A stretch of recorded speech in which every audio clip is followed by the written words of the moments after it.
കച്ചവടങ്ങൾ ഓരോന്നായി പൊട്ടിപ്പൊളിഞ്ഞു. വിൽക്കാൻ പറ്റുന്ന പലതും വിറ്റ് തീർന്നു. കോളിയോടന്മാര് പൊളിഞ്ഞു പാളീസ.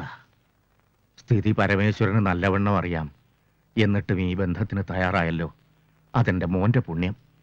പക്ഷെ ഒന്നുണ്ട് പരമേശ്വരൻ, അവൻ നല്ലവനാ. മൂത്തവന്റെ മാതിരി ബുദ്ധി തിരിഞ്ഞിട്ടില്ല. ചെയ്തത് അബദ്ധമായി പോയിന്ന് നാളെ പരമേശ്വരന് തോന്നില്ല. ആവശ്യത്തിലേറെ കയ്യിലിരിക്കുമ്പോഴും ആവശ്യങ്ങളില്ലാതിരിക്കുമ്പോഴും പണം വെറും കടലാസ് കെട്ടുകളാണ്. ഞാൻ അങ്ങനെ കാണുന്ന ഒരാളാണ്. വായിൽ സ്വർണ്ണക്കരണ്ടിയുമായിട്ട് പിറന്നു വീണവനൊന്നുമല്ല ഞാൻ. ആരുടെയോ കർമ്മഫലം കൊണ്ടോ ഇന്നീ കഴിയുന്ന നിലയിൽ എത്തിച്ചേർന്നു. പപ്പയും നന്ദനും തമ്മിൽ ഇഷ്ടത്തിലാണെന്നറിഞ്ഞു. നന്ദനെ കണ്ട് സംസാരിച്ചപ്പോൾ അവരുടെ ആഗ്രഹത്തിൽ തെറ്റില്ല എന്നെനിക്ക് ബോധ്യമായി. അത്രേ ഉള്ളൂ. ഈ പണവും തറവാടത്വവും ഒക്കെ മറക്കാൻ കഴിയേണ്ട കാര്യങ്ങളാണ്. അവർ രണ്ടുപേരും മത്സരിച്ച് ചെലവഴിച്ചാൽ പോലും തീർക്കാൻ ബുദ്ധിമുട്ടുള്ളത്ര പരമേശ്വരന്റെ കയ്യിലുണ്ട്. അറിയാം, ശരിക്കറിയാം. പക്ഷെ അവനൊരു ജോലി ഉണ്ടാവുക, അതിൽ നിന്ന് 10 രൂപ അവൻ സമ്പാദിക്കുക, എന്നിട്ട് ഭാര്യയെ പോറ്റുക. എന്റേത് ഒരു പഴയ മനസ്സാ. അങ്ങനൊരു സാഹചര്യം ഇന്നില്ലല്ലോ എന്നുള്ള മനപ്രയാസമുണ്ട്. ആകെയുള്ള വഴി ആ ഹോട്ടൽ തുറക്കാൻ പറ്റിയാൽ അവനത് നോക്കി നടത്തായിരുന്നു. പക്ഷെ എന്താ ചെയ്യാ? ഈ ലേബർ പ്രോബ്ലംസ് യൂണിയൻ ലീഡേഴ്സിനെ പിടിച്ച് നേരെയാക്കിയെടുത്തൂടെ? അതുകൊണ്ടും കാര്യമില്ലല്ലോ. അതിന്റെ ഡോക്യുമെന്റ്സ് മുഴുവൻ പാടൂക്കാരൻ കുഞ്ഞിപ്പാലുവിന്റെ കയ്യിലല്ലേ. പലിശയും പലിശയ്ക്ക് ചേർന്ന് എത്ര ലക്ഷങ്ങളായി എന്ന് എനിക്കറിയില്ല. കുഞ്ഞിപ്പാലു കണ്ണി ചോരയില്ലാത്തവനാ. ഒരു കോംപ്രമൈസിനും നിൽക്കില്ല. അയാൾക്കത് സ്വന്തമാക്കണം. അയാൾ ഈ പട്ടണം ഒരറ്റം മുതൽ വിഴുങ്ങിക്കൊണ്ടിരിക്കുകയല്ലേ. അല്ല, ലേബർ പ്രോബ്ലംസ് കുഴപ്പമില്ല. യൂണിയൻ നേതാക്കൾ വിപ്ലവം പറയും, നമ്മൾ നോട്ട് കെട്ടുകളുടെ കണക്ക് പറയും. അതൊരു പോയിന്റിൽ ധാരണയിലെത്തും. പിന്നെ കുഞ്ഞിപ്പാലു നമുക്കയാലൊന്ന് കാണണമല്ലോ സ്വാമി. അത് ഞാൻ ഇതിലേ കേട്ടു, ഇതിലേ വിട്ടു. പോട്ടെ പോട്ടെ പോട്ടെ, നടക്കില്ല പരമേശ്വര, നടക്കില്ല. കോളിയോടന്മാരുടെ ഹോട്ടൽ തുറക്കണമെങ്കിൽ കുഞ്ഞിപ്പാല് വിചാരിക്കണം. പക്ഷേ വിചാരിക്കില്ല. ആ ഡോക്യുമെന്റ്സ് തിരിച്ചു കൊടുത്താൽ നിങ്ങൾക്ക് കിട്ടാനുള്ളതിൽ ഒരു ഇൻസ്റ്റാൾമെന്റ് പണം വാങ്ങിയ ശേഷം മാത്രം മതി. അവരത് തുറക്കും. പിന്നെ 4-5 തവണകളായിട്ട് അവരാ പണം തിരിച്ചടയ്ക്കും. വേണ്ട, 4-5 തവണ വേണ്ട. ഒറ്റ പേയ്മെന്റിനുണ്ടോന്ന് ചോദിക്കേ. കിട്ടാനുള്ളത് കഴിച്ച് ഒരു വിലയിട്ട് ഞാൻ അങ്ങോട്ട് കൊടുക്കാം. നിങ്ങളൊന്ന് ആലോചിക്കേ. ഞാൻ നാളെ വരാം. ഇനി ഈ കാര്യം ഞാൻ ആലോചിക്കണില്ല.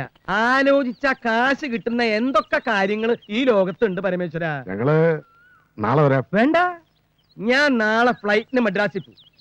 ഫ്ലൈറ്റിന് നാളെ മദ്രാസ് എത്തിയ പിന്നെ ഞാൻ ഫ്ലൈറ്റിന് ചിലപ്പോ ബോംബെക്ക് പോകും. അല്ലെങ്കിൽ ഫ്ലൈറ്റിൽ ഞാൻ മാംഗ്ലൂർക്ക് പോകും. ഇല്ലെങ്കിൽ മറ്റന്നാൾ ഫ്ലൈറ്റിന് ഞാൻ ഇങ്ങോട്ട് വരും. എന്ന് വെച്ച് മറ്റന്നാൾ ഇങ്ങോട്ട് വരണ്ട. വരാം. നമുക്കിരുന്ന് ചില കഥകളൊക്കെ പറഞ്ഞ് കാശ് വെച്ച് ചീട്ട് കളിച്ച് 2 എണ്ണം ഇങ്ങനെ പൂശി ചില ചുറ്റിക്കളികളൊക്കെ പ്ലാൻ ചെയ്ത്, ചുറ്റിക്കളി നടന്നില്ലെങ്കിൽ വേണ്ട, നമുക്ക് വെറുതെ പ്ലാൻ ചെയ്യാലോ. പക്ഷെ പരമേശ്വരൻ ഒരു കമ്പനിക്ക് പറ്റിയ പാർട്ടി അല്ല. ഈ വെള്ളമുണ്ടും ഷർട്ടും ഒക്കെ ഇട്ട് ഇങ്ങനെ എന്ത് വരട്ടെ. പരമേശ്വരൻ പോവാണോ? അതെ, കുഞ്ഞിപ്പാലുവിന് കമ്പനിക്ക് പറ്റിയ ആളാണ് ഞാൻ എന്ന് എനിക്ക് തോന്നുന്ന കാലത്ത് ഞാൻ വരാം. ഓക്കേ.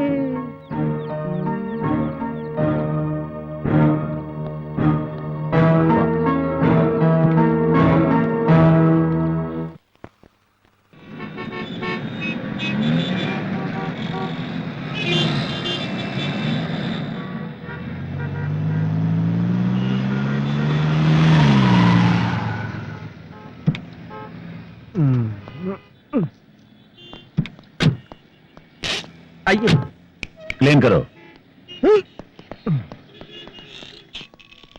എന്നെ രക്ഷിക്കാൻ വേറൊരാളില്ല ഭായി.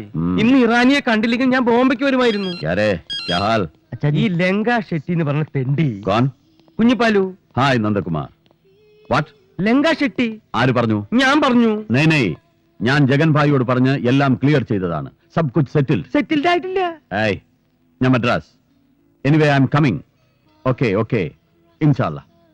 ചില്ലറ കോളാണെങ്കിലും ഞാൻ വിട്ടുകളയും. ഇത് എന്റെ ഇറാനി 25 കിലോ ഗോൾഡാ. ഗോൾഡിന് പഴയ ഗുണമൊന്നുമില്ല. എന്നാലും ഇറാനി അയ്യാർക്കാ ശരി ഒന്ന് പണ്ണ് തിരുപ്പി കൂപ്പിട சொல்லு. ഇങ്ങോട്ട് വരാൻ പറ.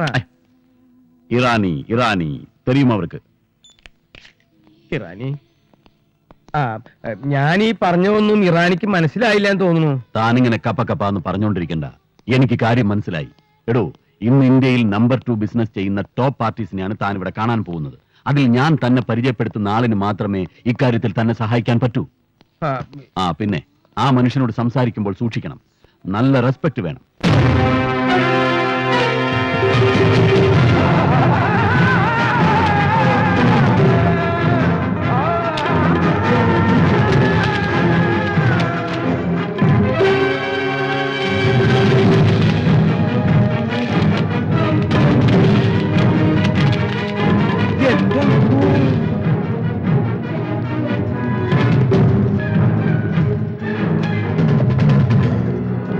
സലാം ഉസ്താദ്. റാണി കൈസേ ബേട്ടാ? Fine, happy. Very good. Parameswaran, Parameswara, അല്ല ഇതെന്ത് വേഷം? ആളാകെ മാറിയില്ലോ. എപ്പ എത്തി മദ്രാസില്? പറഞ്ഞില്ലല്ലോ. അല്ലെങ്കിൽ നമുക്ക് ഒരുമിച്ച് ഫ്ലൈറ്റ് വരാമായിരുന്നു. ഈ മംഗോളിയൻ മുഖമുള്ള കുള്ളൻ. കുഞ്ഞിപ്പാലു, സ്വർണ്ണ കച്ചവടക്കാരൻ കുഞ്ഞിപ്പാലു. എടോ, ഏത് പരമേശ്വരൻ? തന്നോട് ഞാൻ പറഞ്ഞതല്ലേ സംസാരിക്കുമ്പോൾ സൂക്ഷിക്കണം, നല്ല റെസ്പെക്ട് വേണമെന്നൊക്കെ. പോടോ. സോറി ഉസ്താദ്, ഗോൾഡ് ബിസിനസ് ചെയ്യുന്ന ഒരു കിഴങ്ങന. സോറി, എന്റെ നാട്ടിൽ ഇതുപോലെ ഒരാളുണ്ട്. അയാളാണെന്ന് കരുതി പറ്റിയതാ. പുള്ളി വൈറ്റ് ആൻഡ് വൈറ്റാ, നല്ല ആളാ, ഡീസന്റാ. എന്താ പേര് പറഞ്ഞേ? ഉസ്താദ്. ഉസ്താദെ, അയാൾ കുഞ്ഞിപ്പാലു. What bloody കഞ്ഞിപ്പാലു.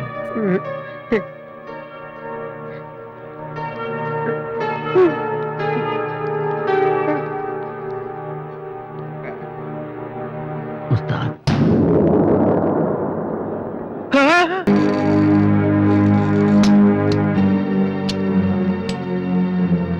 ഹലോ ഉസ്താദ്, നമുക്ക് ആ പ്രശ്നം ഇവിടെ വെച്ച് തീർക്കാം.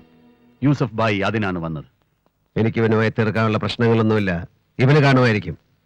2 പയ്യന്മാരെ തൂക്കം കൊടുത്ത് അയച്ചിരുന്നു അല്ലേ? നമുക്ക് അങ്ങനെ തീർക്കണമെങ്കിൽ അങ്ങനെ തീർക്കാം.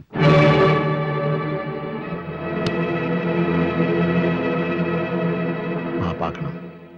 അങ്ങനെ ഒരു വിഡിത്തം ഞാൻ ചെയ്തു. പടച്ചോൻ വിചാരിക്കാതെ ആർക്കും നിങ്ങൾ ഒന്നും ചെയ്യാൻ കഴിയില്ലെന്ന് ഞാൻ മനസ്സിലാക്കിയില്ല. പൊറുക്കണം ഉസ്താദ്. അന്ന് എനിക്ക് ഭ്രാന്തായിരുന്നു. എന്റെ പെങ്ങളുടെ ജീവിതങ്ങൾ രക്ഷിച്ചു. ഓളിന്ന് സുഖമായിട്ട് കഴിയാ ഉസ്താദ്. അതന്നേ ഞാൻ പറഞ്ഞില്ലേ.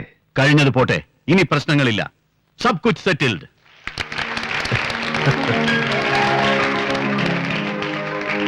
എന്റെ ഒരു പ്രശ്നം കൂടി ഒന്ന് സെറ്റ് ചെയ്തു തരണം ഭായിമാരെ. എന്തായതാണ് ഈ കിഴങ്ങന്റെ പ്രശ്നം? ഞാൻ പറയാം. എന്റെ 25 കിലോ ഗോൾഡ് മംഗലാപുരത്ത് പിടിച്ചു വെച്ചിരിക്കുക. അതൊന്ന് റിലീസ് ചെയ്തു തരണം. ആര് പിടിച്ചു വെച്ചു? ലങ്കേഷ് ഷെട്ടി.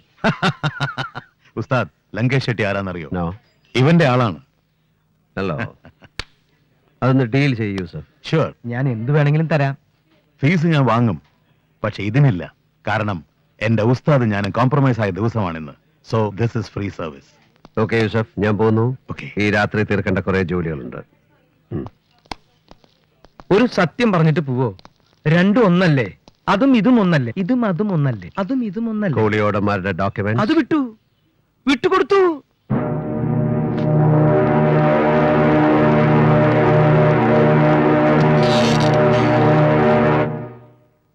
പ്രശ്നങ്ങൾ ഓരോന്നായി സോൾവ് ചെയ്ത് വരുന്നു. നന്ദന്റെ അച്ഛനെ ഒന്ന് കാണണം. ഞാൻ അങ്ങോട്ടാ പോണേ. അവരുടെ ഹോട്ടൽ അടുത്ത് തന്നെ റീഓപ്പൺ ചെയ്യാനാവും. എന്തൊക്കെയാ എന്റെ ഏട്ടൻ എനിക്ക് വേണ്ടി ചെയ്യുന്നത്? ഓ, വാചകം മതി.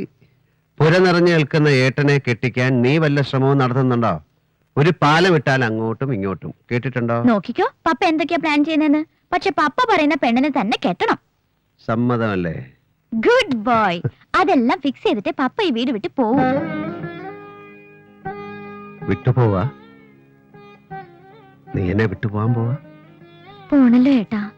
പോയിട്ട് വരാനാണെങ്കിലും പോയല്ലേ പറ്റൂ. ചിലപ്പോ തോന്നും നീ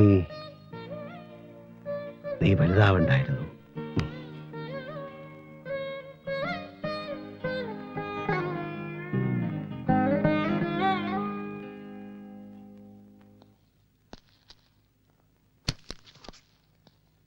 കുഞ്ഞിപ്പാലുവിന്റെ കൈവശമുണ്ടായിരുന്ന എല്ലാ ഡോക്യുമെന്റ്സും ഇതിനകത്തുണ്ട്.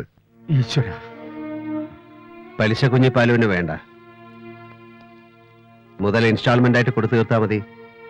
തീർക്കണം, അതിൽ വീഴ്ച വരുത്തരുത്. ഹോട്ടൽ ഒന്ന് റീഓപ്പൺ ചെയ്താൽ പിന്നെ പ്രോബ്ലം ഇല്ല. വേണമെങ്കിൽ അയാളെ പലിശ അടക്കം കൊടുക്കാം. നമുക്ക് എന്തിനാ അവന്റെ ഔദാര്യം? കോളിയോടന്മാർക്ക് ബിസിനസ് അല്ല മറ്റു ചിലതാ പറഞ്ഞിട്ടുള്ളത് എന്ന് പറഞ്ഞ് നാട്ടുകാരെ കൊണ്ട് തിരിച്ചു പറയിക്കണം. അതിന് കഠിനാധ്വാനം ചെയ്യണം. മനസ്സിലാവുന്നുണ്ടോ നന്ദന്? നാട്ടുകാരോട് പോയി പണി നോക്കാൻ പറ. അവന്റെയൊക്കെ തണ്ട സമ്പാദിച്ചു എന്നല്ലല്ലോ ഒന്നും. വേണ്ട, ഗിരി ഒന്നും പറയണ്ട. എല്ലാ തകർച്ചയുടെയും ഉത്തരവാദിത്വം ഗിരിക്കുള്ളതാണ്. ഗിരി ആദ്യം വേണ്ടത് സ്വന്തം ജീവിതത്തിനൊരു അച്ചടക്കം ഉണ്ടാക്കുകയാണ്. കോളിയോടൻ ഗിരി മദ്യപിച്ച് ലക്ക് കെട്ട് ഒരു പരിഹാസ കഥാപാത്രമായിട്ട് ഇനി എവിടെയും പ്രത്യക്ഷപ്പെടരുത്. ഹോട്ടൽ നന്ദൻ നോക്കി നടത്തട്ടെ. ഗിരി തൽക്കാലം എല്ലാത്തിൽ നിന്നും മാറിയിക്ക്. അതാണ് എന്റെ സജഷൻ. ഓ, ഇനി ഇയാൾ പറയുന്ന പോലാണല്ലോ കാര്യങ്ങൾ. ഓർത്തില്ല ഞാൻ. ഇനി ഇയാളും അളിയനും കൂടെ നടത്തല്ല. അത് കാര്യമാക്കണ്ട.